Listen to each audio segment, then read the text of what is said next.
वाशीतील father Agnel कॅम्पसमधील swimming पूलमध्ये पोहण्यासाठी गेलेल्या एका विद्यार्थ्याचा या स्विमिंग पूलमध्ये पोहताना बुडून मृत्यू झाल्याची दुर्दैवी घटना घडली। शनिवारी दुपारी ही दुर्दैवी घटना घडली असून मयूर आदिनाथ ढमाले वय वर्ष 17 असे या विद्यार्थ्याचे नाव असून तो फादर ॲग्नेल महाविद्यालयात 11वी शिक्षण घेत होता। या घटनेतील मृत मयूर हा नेरूळ येथे राहत होता। तो वाशीतील फादर ॲग्नेल महाविद्यालयात 11वी शिक्षण घेत होता।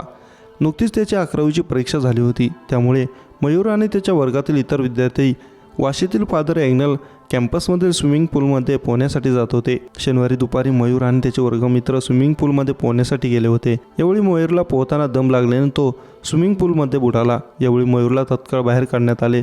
त्यानंतर त्याला कृत्रिम श्वास देण्याचा देखील प्रयत्न करण्यात आला, मात्र त्याचा काहीच उपयोग न झाल्याने त्याला रुग्णालयात नेण्यात आले, मात्र त्यापूर्वीच त्याचा मृत्यू झाल्याने सांगण्यात आले।